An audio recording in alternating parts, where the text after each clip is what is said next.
Sebelum Bapak Ibu duduk, berikan tepuk tangan bagi Tuhan. Haleluya. Sekali lagi. Haleluya.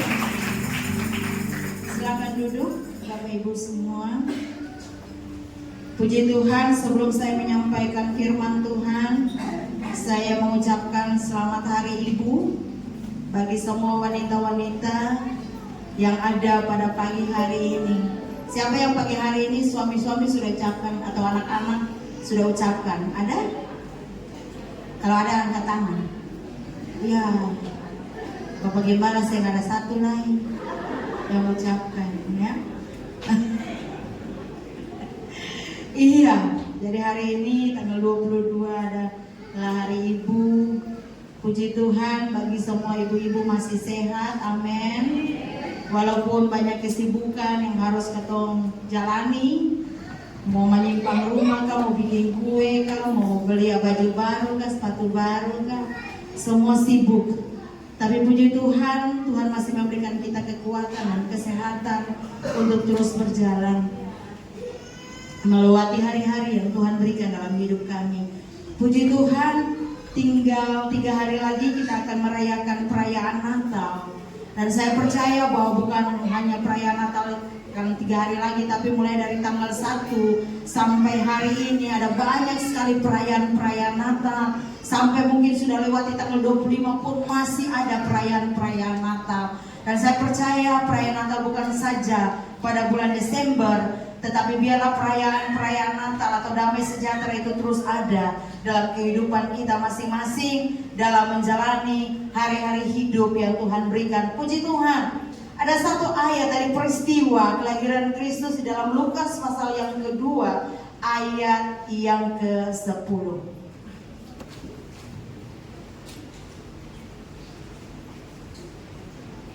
Karena masih pagi, Bapak Ibu tidak keberatan, mari saya jemput kita semua bangkit berdiri. Kita baca ayat ini bersama-sama. 1, 3. Lalu kata malaikat itu kepada mereka, jangan takut, sebab sesungguhnya aku memberitakan kepadamu kesukaan besar bagi seluruh bangsa. Puji Tuhan, silakan duduk, terima kasih. Firman Tuhan berkata, lalu kata malaikat itu kepada mereka, jangan takut. Sesungguhnya aku memberitakan kepadamu kesukaan besar untuk seluruh bangsa. Ada 2 kata di sini akan saya sampaikan atau kita akan merenungkan bersama-sama, adalah jangan takut. Jangan takut. Banyak orang akhir-akhir zaman ini atau akhir daripada tahun ini, banyak orang hidup di dalam ketakutan. Bagaimana supaya saya bisa menjalani hari-hari hidup ini dan mengakhiri tahun ini, bahkan masuk pada tahun yang baru nanti. Apa yang akan terjadi di tahun yang baru nanti? Semua menjadi sebuah pertanyaan di dalam benak pikiran, bahkan mungkin ada di dalam perasaan hati. Bagaimana saya bisa melanjutkan perjalanan saya di dalam tahun yang baru? Ada banyak ramalan-ramalan yang kalau kita lihat di media bahwa tahun 2025 bukan tahun yang baik. Semua berkata tahun 2025 adalah tahun yang penuh dengan tangisan, tahun yang penuh dengan kematian, tahun yang penuh dengan berbagai macam malapetaka. Tetapi pagi hari ini saya ingin berkata, jangan takut. Ada Tuhan yang akan menolong dan menyertai seluruh kehidupan kita. Ketakutan adalah masalah manusiawi yang pasti akan dialami semua orang yang ada di dunia ini. Kalau beta bertanya bagi ketemu semua yang hadir, siapa yang saya pernah rasa takut? Ada yang saya pernah rasa takut? Pasti semua merasa takut. Beta yang bicara juga, beta pernah mengalami beberapa rasa takut. Apapun tingkat golongan, mau miskin kah, mau tua kah, mau kaya kah, mau besar, mau kecil, pasti kita melewati atau merasakan rasa takut itu. Kita merasa takut ketika kita diperhadapkan dengan suatu yang mengerikan. Takut atau hal-hal yang menakutkan. Ketakutan itu normal, sebenarnya ketakutan itu normal. Tetapi terus tinggal dalam ketakutan itu tidak normal. Beta mau bilang bahwa ketakutan itu normal, tetapi tinggal di dalam ketakutan itu juga tidak normal. Hari-hari ini ada banyak peristiwa yang terjadi. Kita lihat ada gempa bumi, kita lihat ada banjir, ada banyak hal yang membuat orang merasa takut. Banyak peristiwa-peristiwa yang terjadi. Ada peperangan di sana sini, ada banyak yang terjadi di dalam dunia ini, dan itu membuat banyak orang mengalami ketakutan. Belum lagi kondisi ekonomi. Kalau kita bilang begini, ibu-ibu pasti sudah tahu, kalau dulu kita pergi ke pasar tahun-tahun yang masih lalu 100.000 kita masih bisa beli banyak hal. Tapi untuk sekarang 100.000 kita hanya mungkin dapat ikan, sayur, dan itu saja. Belum bumbu-bumbu yang lain. Ekonomi yang tidak menentu, harga-harga tinggi di pasar maupun mungkin di toko-toko yang lain. Bahkan kekerasan terjadi di sana sini. Banyak orang bersuka cita merayakan Natal. Banyak orang berpesta pora merayakan Natal. Itu tidak salah. Tetapi kita lihat di sini bahwa ada banyak orang dalam situasi-situasi yang seperti ini, dalam keadaan yang sulit yang mereka hadapi dalam perjalanan kehidupan mereka yang sudah saya gambarkan tadi. Apakah kita masih bisa merasakan perayaan Natal itu dalam kehidupan kita?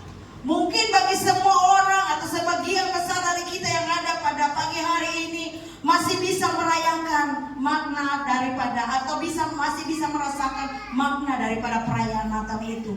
Tetapi bagaimana orang-orang yang lain yang sementara ada di dalam situasi-situasi yang sulit, orang-orang yang sementara ada di dalam tekanan-tekanan masalah dan persoalan-persoalan hidup? Mereka ada dan mungkin mereka juga tidak bisa merasakan bagaimana perayaan Natal itu mereka alami. Kita bersyukur kalau kita masih bisa merayakan Natal dengan sukacita dan damai sejahtera. Ada sebuah pertanyaan, mengapa kita menjadi takut? Ketakutan dapat terjadi kepada setiap orang sekalipun. Mungkin orang itu memiliki hubungan yang erat dengan Tuhan.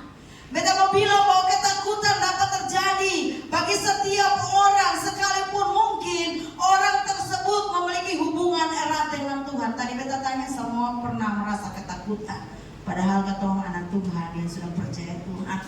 Dua hal, ada ketakutan yang positif, memang harus dikembangkan kalau ketakutan yang positif. Tetapi ada juga ketakutan yang negatif yang tidak boleh ada dalam kehidupan kita sebagai orang yang percaya. Ketakutan yang positif misalnya, contohnya takut kepada Allah ketika kita melakukan hal-hal yang tidak Tuhan kehendaki. Itu ketakutan yang positif. Tetapi ketakutan yang negatif seperti kita takut setan atau kita takut kepada kegagalan-kegagalan yang akan kita hadapi hari-hari depan. Sebelum kita mengalami kegagalan sudah rasa takut, mau lakukan ini sebisa, mau lakukan itu sebisa, mau maju sebisa, mau mundur sebisa. Kita takut. Itu ketakutan yang negatif. Mengapa hal itu bisa terjadi? Hal yang paling pertama adalah karena mereka hilang pengharapan. Hal yang pertama, mengapa ketakutan itu ada dalam kehidupan setiap orang? Karena mereka kehilangan harapan. Lukas pasal 1 ayat 7 dan 18 bisa ditayangkan. Lukas pasal 1 ayat 7. Ya. Tetapi mereka tidak mempunyai anak sebab Elisabet mandul dan keduanya telah lanjut umurnya. Ayat 18. Lalu kata Zakaria kepada malaikat itu, bagaimanakah aku tahu bahwa hal ini akan terjadi? Sebab aku sudah tua dan istriku sudah lanjut umur. Kita semua tahu kisah ini, Zakaria dan Elisabet. Kita semua sudah tahu. Mereka sudah lanjut usia dan mereka tidak memiliki seorang anak. Dan kita lihat di sini mereka berdua kehilangan harapan. Kehilangan harapan dapat terjadi kepada siapa saja. Bahkan hal yang terjadi dalam kehidupan Zakaria dan Elizabeth. Ternyata tidak semua orang mengenal atau tahu siapa yang menjadi pengharapannya. Kita percaya, kita tahu Tuhan, tetapi tidak semua orang mengenal dan tahu siapa yang menjadi pengharapan kita. Saya berdoa supaya kita semua yang ada dalam ruangan ini tahu siapa pengharapan kita sebenarnya dalam hidup ini, sehingga kita tidak takut menjalani hari-hari hidup ini. Semua orang yang tahu bahwa siapa yang menjadi pengharapan dia dalam menjalani hari-hari hidup ini, dia tidak akan mengenal bimbang dan ragu untuk menjalani hari-hari hidup ini. Ketika engkau mengenal Tuhan sebagai pengharapan satu-satunya, bahkan engkau pasti punya tujuan dalam menjalani hari-hari hidup ini. Karena tujuan dalam kehidupanmu adalah bagaimana supaya saya dan Bapak Ibu bisa menyenangkan hati Tuhan. Ada sebuah pengharapan dalam kehidupan ini kalau kita terus fokus memandang kepada Tuhan. Jangan memandang kepada kiri dan kanan atau kepada hal-hal yang lain. Kita akan kehilangan harapan.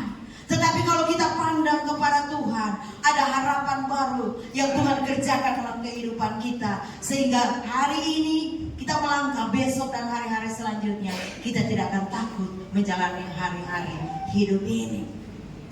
Ada sebuah pertanyaan, kita tahu kepada siapa kita berharap, akan tetapi apakah kita mengenal siapa yang menjadi sumber pengharapan kita? Tadi saya sudah singgung sedikit bahwa kita tahu kepada siapa kita berharap, akan tetapi apakah kita mengenal siapa yang menjadi sumber pengharapan kita? Kita tahu Tuhan, kita setiap minggu kita datang ke gereja, kita tahu Tuhan, kita baca Alkitab. Tapi apakah kita mengenal Tuhan dengan sesungguhnya? Mengenal Tuhan artinya bahwa ketika kita mengenal Dia, perjalanan kehidupan kita tanpa ragu sedikit pun, tanpa ketakutan sedikit pun, karena kita tahu bahwa kita mengenal Tuhan bukan saja Dia berjanji, tetapi Dia menyertai kita dalam perjalanan hidup ini. Dia Tuhan bukan saja bersabda dan kita membaca Alkitab dan kita tahu siapa Tuhan itu, tetapi Tuhan yang sesungguhnya hidup dalam kehidupan kita, dan Tuhanlah yang membuat kita sanggup berjalan di dalam dunia yang penuh dengan kegelapan ini.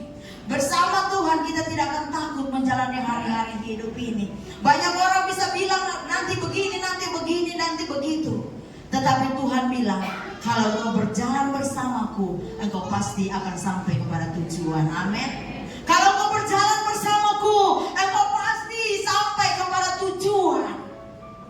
Hal yang kedua, ketika kita melihat segala sesuatu sesuai dengan pikiran manusia, kita akan menjadi takut. Bukan saja orang yang kehilangan harapan, tetapi ketika kita melihat segala sesuatu sesuai dengan pikiran manusia. Lukas pasal yang ke-1 ayat 34. Kata Maria kepada malaikat itu, bagaimana hal itu mungkin terjadi? Karena aku belum bersuami. Allah menciptakan manusia beda dengan yang lainnya. Karena manusia memiliki otak dan pikiran, namun seringkali dengan pikiran membuat kita mengkecilkan kuasa Tuhan. Kita lihat di sini bahwa Maria berkata kepada malaikat itu, bagaimana hal itu mungkin terjadi? Karena aku belum bersuami. Maria masih memikirkan perkara-perkara yang dahsyat ini yang disampaikan oleh malaikat dengan pikirannya. Sebagai manusia, mana mungkin itu bisa terjadi? Dan kita lihat bahwa bagi Tuhan tidak ada sesuatu yang mustahil. Bagi Tuhan, Tuhan mampu melakukan jauh dari apa yang kita bayangkan dan apa yang kita pikirkan. Kadang-kala pikiran kita mengkecilkan kuasa Tuhan.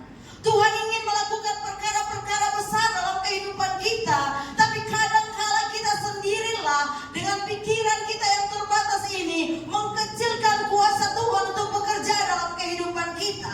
Allah ingin melakukan mujizat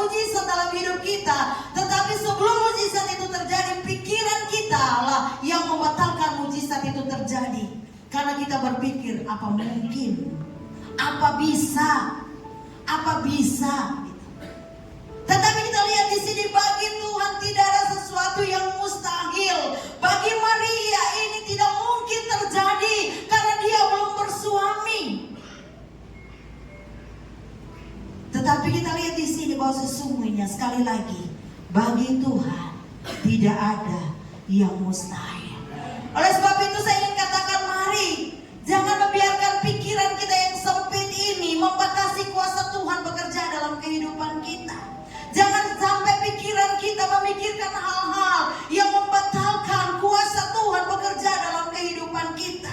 Sekali lagi, jangan sampai pikiran-pikiran yang sempit yang kita miliki sebagai manusia dapat mengecilkan kuasa Tuhan yang akan bekerja dalam kehidupan kita. Maria melihat kuasa Tuhan, tapi pikirannya mengatakan mana mungkin bisa terjadi.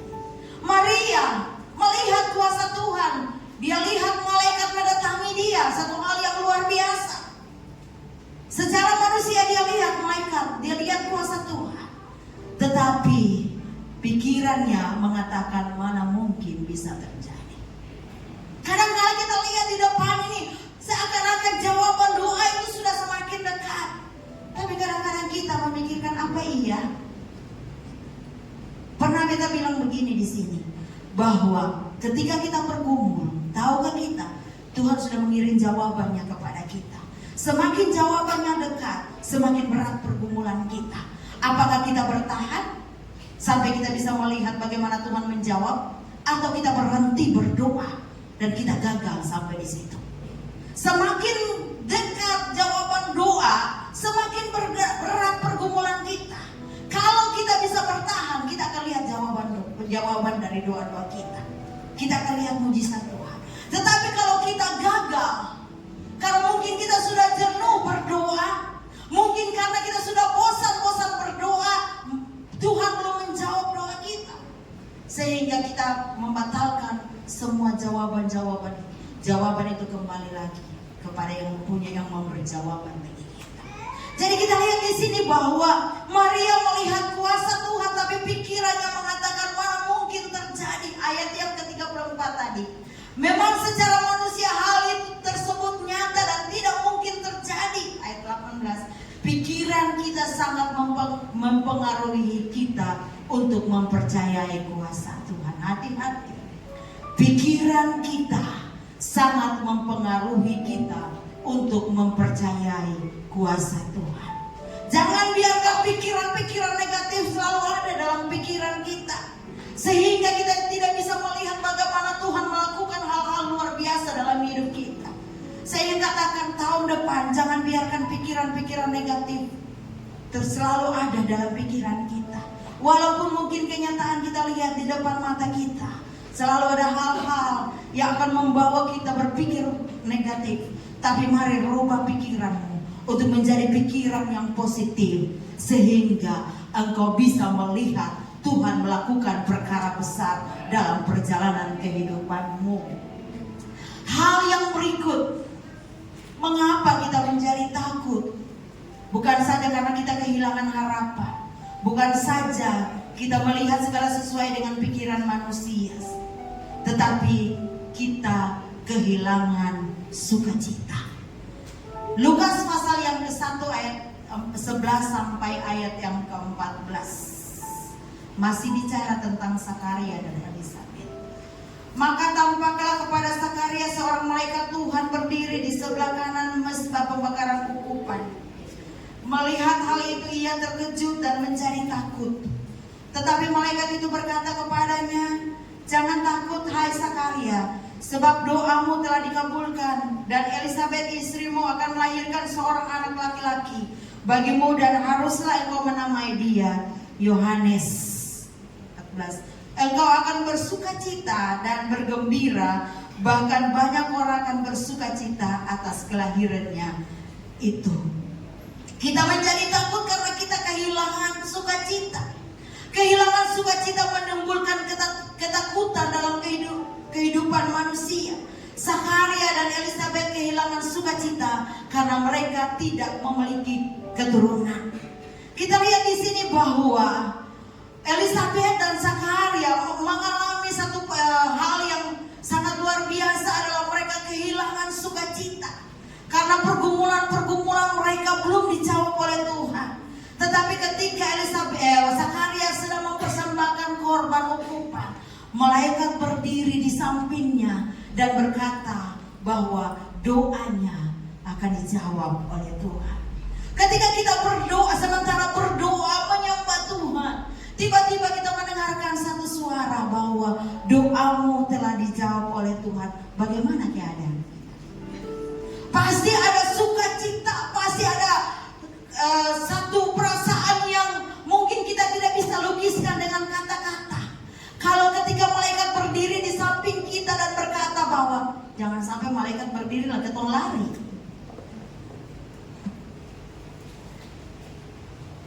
Kita curiga yang diam-diam senyum-senyum nih. Tetapi kita lihat di sini bahwa ketika kita mendengarkan bahwa doa kita akan dijawab oleh Tuhan, maka keadaan Zakaria dan Elisabet, mereka akan mengalami, firman Tuhan berkata, mengalami sukacita yang luar biasa, dan sukacita mempengaruhi banyak orang untuk bersukacita melihat mereka. Dan ketika Zakaria dan Elisabet ada dalam satu suasana yang luar biasa karena doa mereka pasti dijawab oleh Tuhan, maka sekitar orang di sekitar mereka juga mengalami sukacita. Sukacita dapat lenyap karena beban dan pergumulan. Ingat bahwa sukacita bisa hilang daripada kita karena beban dan pergumulan dalam kehidupan ini. Jangan terlalu dalam menghadapi situasi atau menyongsong Natal ini kita terlalu sibuk dengan berbagai macam hal, dan ketika kita sudah capek ada banyak hal akan timbul.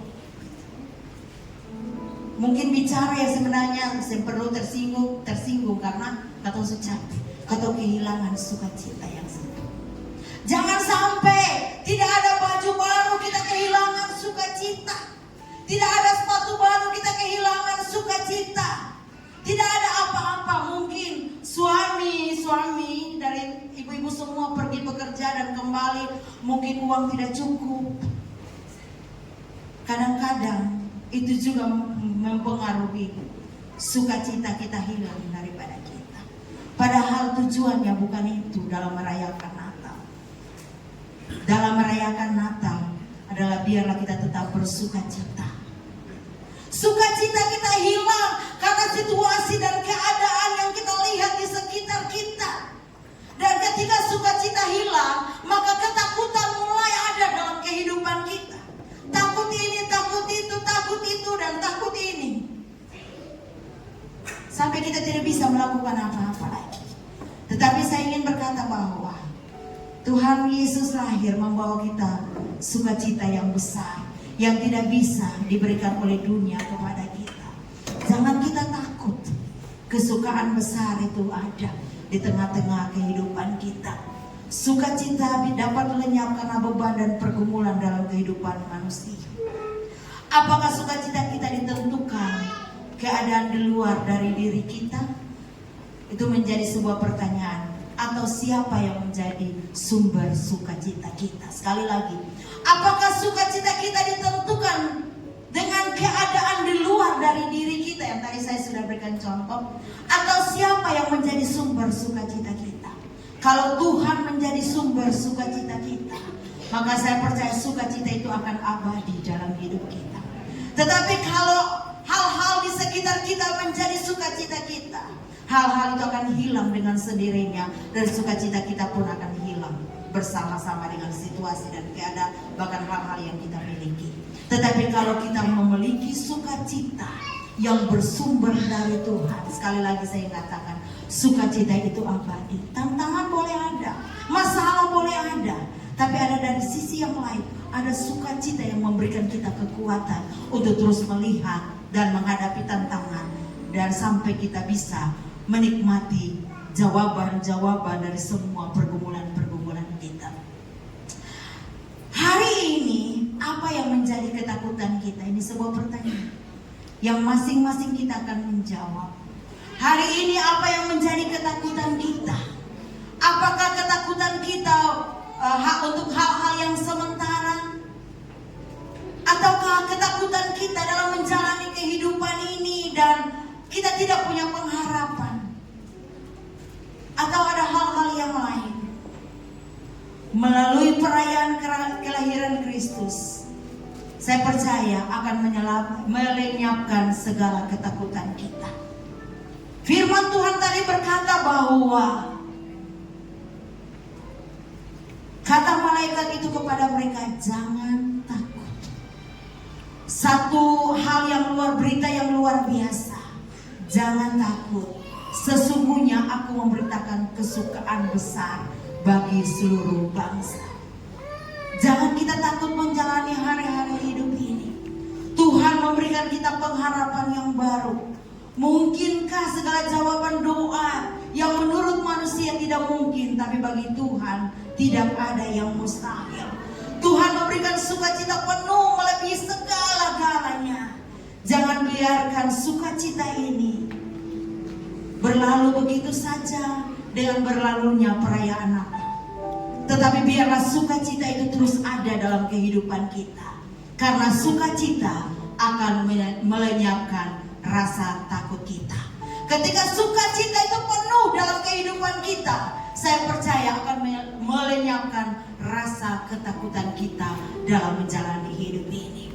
Oleh sebab itu mari dengan perenungan firman Tuhan ini, mari kita lihat di sini bahwa sesungguhnya jangan kita takut menghadapi hidup ini, karena ada harapan di dalam Tuhan.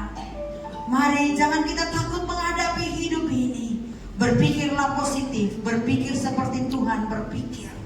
Dan yang ketiga, supaya jangan kita merasa takut, jalani kehidupan ini dengan sukacita yang Tuhan berikan dalam kehidupan ini. Beta percaya dan beta yakin bahwa kita bukan hanya merayakan perayaan Natal dan berlalu begitu saja, tapi makna daripada perayaan Natal itu harus tetap ada dalam kehidupan kita masing-masing. Amin.